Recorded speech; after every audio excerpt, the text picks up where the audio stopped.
अमृतवाणी श्री रामकृष्ण देव के उपदेशों का बृहद संग्रह। अंग्रेजी पुस्तक सेइंग्स ऑफ श्री रामकृष्ण का हिंदी अनुवाद। जीवन का उद्देश्य। तुम रात को आकाश में कितने तारे देखते हो, परंतु सूरज उगने के बाद उन्हें देख नहीं पाते। किंतु इस कारण क्या तुम यह कह सकोगे कि दिन में आकाश में तारे नहीं होते? हे मानव, अज्ञान अवस्था में तुम्हें ईश्वर के दर्शन नहीं होते, इसलिए ऐसा ना कहो कि ईश्वर है ही नहीं। इस दुर्लभ मनुष्य जन्म को पाकर जो इसी जीवन में ईश्वर लाभ के लिए चेष्टा नहीं करता, उसका जन्म लेना ही व्यर्थ है। जैसी जिसकी भावना होगी वैसा ही उसे लाभ होगा। भगवान मानो कल्प वृक्ष हैं, उनसे जो जो मांगता है उसे वही प्राप्त होता है। जैसे गरीब का लड़का पढ़ लिख कर तथा कड़ी मेहनत कर हाई कोर्ट का जज बन जाता है और मन ही मन सोचता है कि अब मैं मजे में हूँ, मैं उन्नति के सर्वोच्च शिखर पर आ पहुँचा हूँ, अब मुझे बहुत आनंद है। भगवान भी तब कहते हैं तुम मजे में ही रहो। किंतु जब वह हाई कोर्ट का जज सेवानिवृत्त होकर पेंशन लेते हुए अपने विगत जीवन की ओर देखता है तो उसे लगता है कि उसने अपना सारा जीवन व्यर्थ ही गुजार दिया। तब वह कहता है, हाय, इस जीवन में मैंने कौन सा उल्लेखनीय काम किया। भगवान भी तब कहते हैं, ठीक ही तो है, तुमने किया ही क्या है। संसार में मनुष्य दो तरह की प्रवृत्तियां लेकर जन्म लेता है, विद्या और अविद्या। विद्या मुक्ति पथ पर ले जाने वाली प्रवृत्ति है और अविद्या संसार बंधन में डालने वाली। मनुष्य के जन्म के समय ये दोनों प्रवृत्तियां मानो खाली तराजू के पल्लों की तरह समतोल स्थिति में रहती हैं, परंतु शीर्घ ही मानो मन रूपी तराजू के एक पल्ले में संसार के भोग सुखों का आकर्षण तथा दूसरे में भगवान का आकर्षण स्थापित हो जाता है। यदि मन में संसार का आकर्षण अधिक हो तो अविद्या का पल्ला भारी होकर झुक जाता है और मनुष्य संसार में डूब जाता है।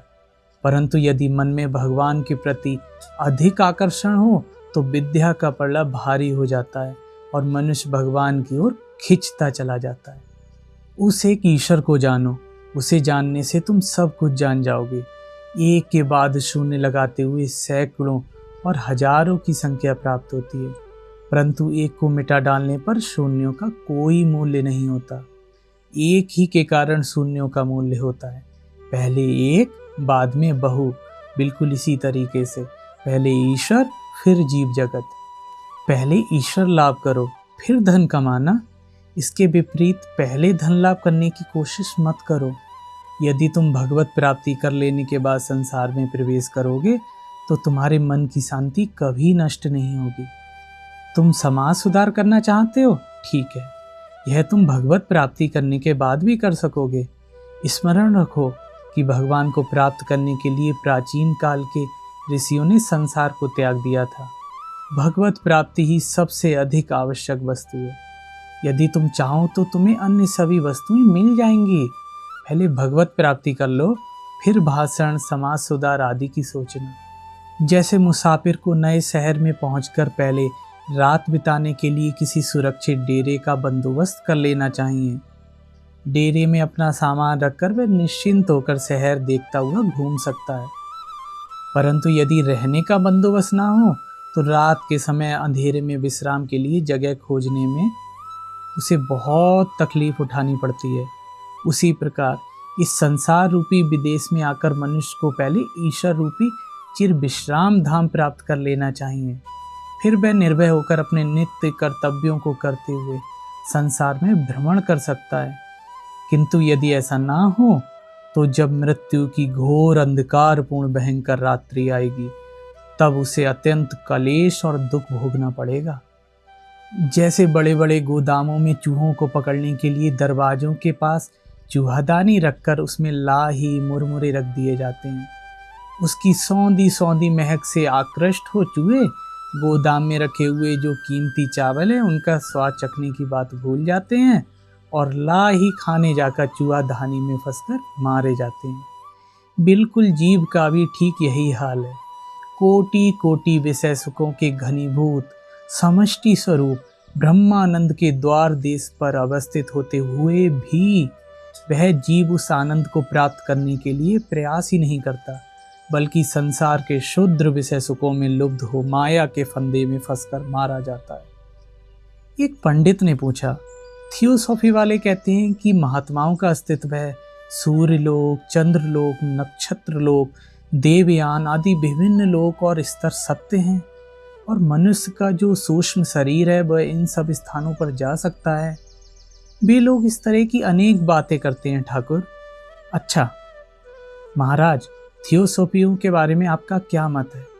श्री रामकृष्ण देव, भक्ति ही एकमात्र सार वस्तु है, ईश्वर के प्रति भक्ति।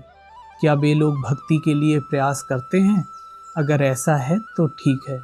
अगर उनका उद्देश्य ईश्वर का साक्षात्कार करना है तो अच्छा है, लेकिन याद रखो कि सूर्यलोक, चंद्रलोक, नक्षत्रलोक आदि तुच्छ विषयों में डूबे रहना ईश्वर की खोज का सही रास्ता नहीं है। उनके चरण कमलों में भक्ति होने के लिए साधना करनी पड़ती है। अत्यंत व्याकुल हृदय से रोते हुए उन्हें पुकारना पड़ता है। विभिन्न वस्तुओं में बिखरे हुए मन को खींच लाकर पूरी तरह से ईश्वर में ही लगाना पड़ता है। चाहे वेद कहो, चाहे वेदांत, चाहे कोई और शास्त्र, ईश्वर किसी में नहीं है। उनके लिए प्राणों के व्याकुल हुए बिना कहीं कुछ नहीं होगा। खूब भक्ति के साथ व्याकुल होकर उनकी प्रार्थना करनी चाहिए, साधना करनी चाहिए। ईश्वर लाभ इतना आसान नहीं है, इसके लिए खूब साधना चाहिए। क्या सभी लोग भगवान के दर्शन पा सकेंगे? किसी को भी दिन भर भूखा नहीं रहना पड़ता।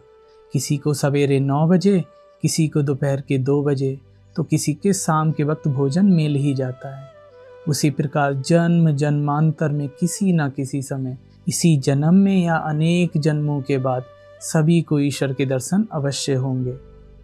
जैसे छोटा बच्चा घर में अकेले ही बैठे बैठे खिलौने लेकर मन माने खेल खेलता रहता है, उसके मन में कोई भय या चिंता नहीं होती, किंतु जैसे ही उसकी माँ वहाँ आ जाती है, वैसे ही वह सारे खिलौने छोड़कर माँ माँ कहते हुए उसकी ओर दौड़ जाता है।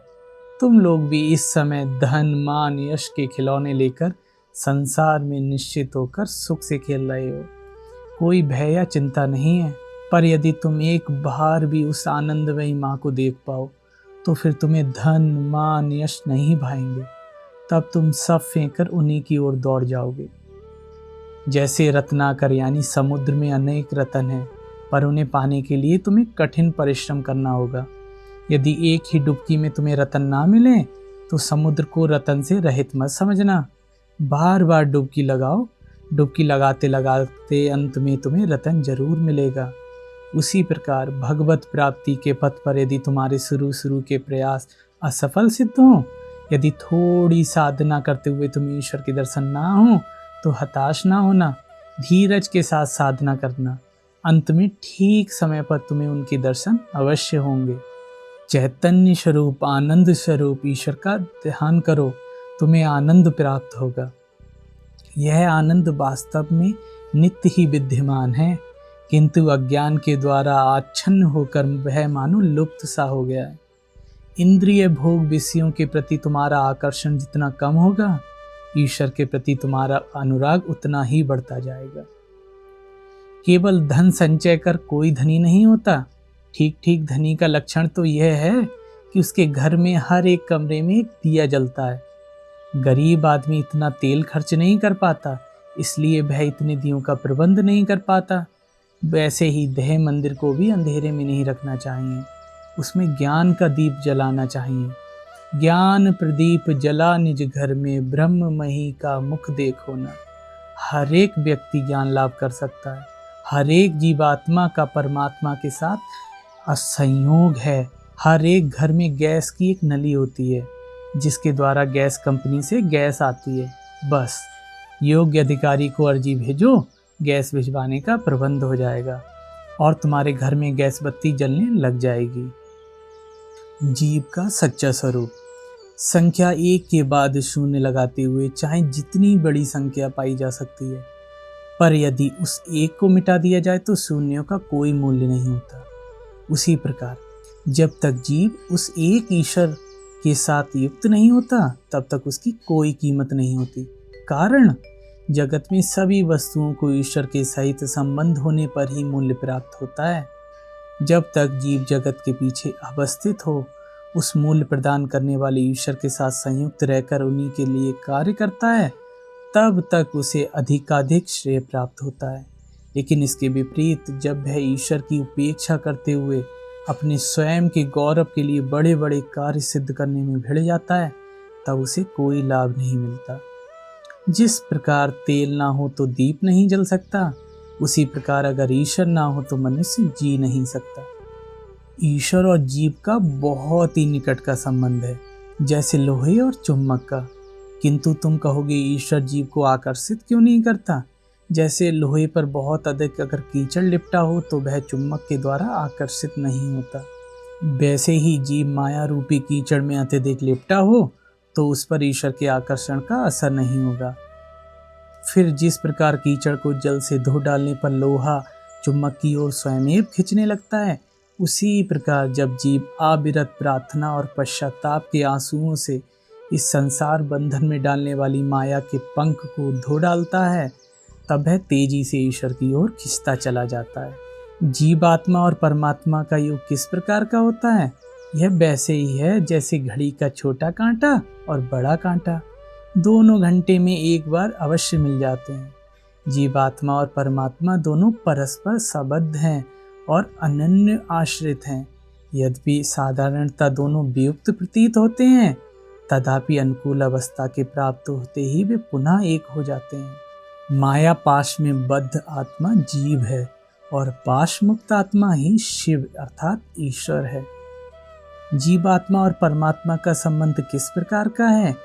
जिस प्रकार जल प्रवाह में एक पटियाला डालने से जल की दो भाग हो जाते हैं, उसी प्रकार एक अखंड परमात्मा माया की उपाधि के कारण जीवात्मा और परमात्मा के रूप में द्विधा विभक्त हुआ सा प्रतीत होता है। पानी और बुलबुला वस्तुतः एक ही होते हैं। बुलबुला पानी में ही उत्पन्न होता है और पानी में ही रहता है और अंत में पानी में ही समा जाता है। उसी प्रकार जीवात्मा और परमात्मा वस्तुतः एक ही हैं। अंतर उनमें केवल उपाधि से तारतम्य का है।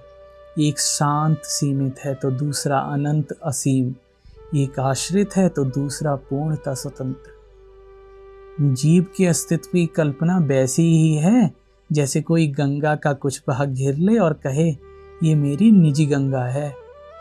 पारे के सरोवर में यदि एक शीशे का टुकड़ा छोड़ दिया जाए तो वह भी पारा ही बन जाता है। उसी प्रकार ब्रह्म सागर में मग्न हुए जीव अपने सीमित अस्तित्व को खोकर ब्रह्म स्वरूप हो जाता है। ईश्वर अनंत है और जीव शांत। भला शांत जीव ईश्वर अनंत की धारणा कैसे कर सकता है? यह तो मानो नवक की गुड़िया का समुद्र की गहराई मापने का सा प्रयास है। नवक की गुड़िया समुद्र की गहराई की था लेने ज्यों ही पानी में उतरी, त्यों ही उसमें घुलकर विलीन हो गई।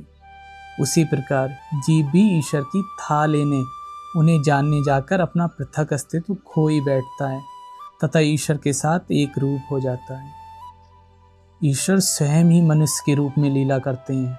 वे बड़े जादूगर हैं। यह जीव जगत रूपी इंद्रजाल उन्हीं के जादू का खेल है। केवल जादूगर ही सत्य है और जादू मिथ्या। मनुष्य की देह मानो एक हांडी है और मन बुद्धि इंद्रियां मानो पानी चावल और आलू। हांडी में पानी चावल आलू छोड़कर उसे आग पर रख देने से वे तप्त हो जाते हैं और कोई अगर उन्हें हाथ लगाए तो उसका हाथ भी जल जाता है। वास्तव में तुम सब जानते हो कि जलाने की शक्ति हांडी पानी चावल आलू में से किसी में नहीं थी, वह तो उस आग में थी, फिर भी उनसे हाथ जलता है। इसी प्रकार मनुष्य के भीतर विद्यमान रहने वाली ब्रह्म शक्ति के कारण ही मनुष्य बुद्धि इंद्रियां कार्य करती हैं और जैसे ही इस ब्रह्म शक्ति का अभाव होता है वैसे ही ये मन बुद्धि इंद्रियां निष्क्रिय हो जाती हैं। जीव तथा बंधन।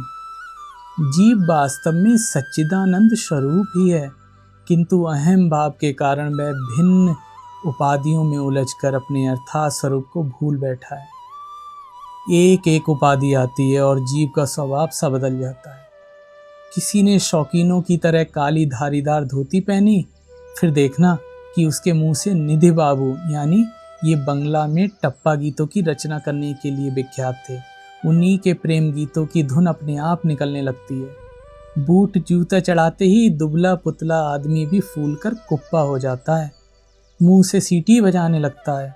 सीढ़ियां चढ़नी हो तो साहबों की तरह उछल कूद कर चढ़ता है। मनुष्य के हाथ में यदि कलम रहे तो उसका गुण ही ऐसा है कि सामने चाहे जैसा भी कागज का टुकड़ा क्यों ना पड़ जाए, वह उसी पर कलम घिसने लगता है। जिस प्रकार सांप अपनी केंचुली से अलग होता है, उसी प्रकार आत्मा भी देह से पूर्णतः अलग होती है। आत्मा निर्लिप्त है। सुख दुख पाप पुण्य आदि देह पर ही परिणाम कारक होते हैं, आत्मा पर उनका कोई परिणाम नहीं होता। जैसे धुआं सिर्फ दीवारों को ही तो काला कर सकता है, दीवारों के बीच अवस्थित आकाश को उस पर कोई अधिकार नहीं होता। वेदांतवादी कहते हैं कि आत्मा पूर्ण निर्लिप्त है। सुख दुख पाप पुण्य आत्मा पर कोई प्रभाव नहीं डाल सकते, किंतु वे जो देह का अभिमान करते हैं उन व्यक्तियों को कुछ कलेश दे देते हैं। जिस प्रकार धुआं दीवार को काला कर सकता है पर आकाश को कुछ नहीं कर सकता।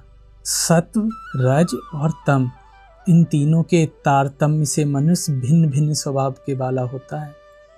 वस्तुतः सभी जीवों का यथार्थ स्वरूप एक ही होता है, किंतु भाव अवस्था भेद के अनुसार वे 4 दर्जे के होते हैं: बद्ध, मुमुक्ष, मुक्त और नित्य मुक्त। जैसे किसी मछुए ने नदी में जाल डाला, जाल में बहुत सी मछलियां फंस गईं। कुछ मछलियों तो जाल को पकड़कर एकदम शांत हो गईं, निश्चल भाव में उसी में पड़ी रहीं। उन्होंने बाहर निकलने की बिल्कुल कोशिश नहीं की। तो कुछ ने भागने की बहुत कोशिश की, काफ़ी उछल कूद मचाई, किंतु वे भाग ना पाए, और कुछ किसी तरह कूद फांद कर भाग ही निकली। इसी प्रकार संसार में भी 3 प्रकार के जीव होते हैं: बद्ध जीव जो कभी मुक्त होने का प्रयास नहीं करते, मुमुक्ष जीव जो बंधन में रहते हुए भी मुक्त होने का प्रयास करते हैं, और मुक्त जीव जिन्होंने मुक्ति प्राप्त ही कर ली है। 3 गुड़ियां होती हैं, एक नमक की, एक कपड़े की और एक पत्थर की। यदि इन तीनों को समुद्र में डुबो दिया जाए तो पहली बिल्कुल घुल जाएगी, उसका आकार का अस्तित्व ही ना रहेगा। दूसरी बहुत सा पानी सोख लेगी, किंतु उसका आकार पूर्णतः नष्ट नहीं होता, और तीसरी पर पानी का कोई प्रभाव ही नहीं होगा। नवक की गुड़िया मानो मुक्त जीव की प्रतीत है, जो अपना अस्तित्व को विराट सर्वव्यापी ब्रह्म के अस्तित्व में लीन कर उसके साथ एक रूप हो जाती है। कपड़े की गुड़िया मानो सच्चे भक्त का प्रतीत है, जो ईश्वरीय आनंद और ज्ञान से पूर्ण रहता है, और पत्थर की गुड़िया मानो बद्ध संसारी जीव का प्रतीत है, जो यथार्थ ज्ञान का एक कण मात्र भी स्वयं में आत्मसात नहीं करता। मानो मनुष्य तकिए के गिलाफ जैसा होता है। ऊपर से देखने पर कोई गिलाफ लाल, कोई नीला तो कोई काला होता है, परंतु सभी के भीतर एक ही रुई होती है।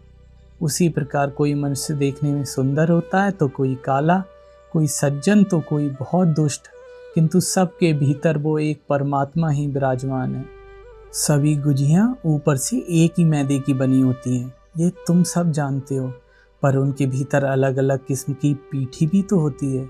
किसी के भीतर नारियल की होती है तो किसी में खोए की।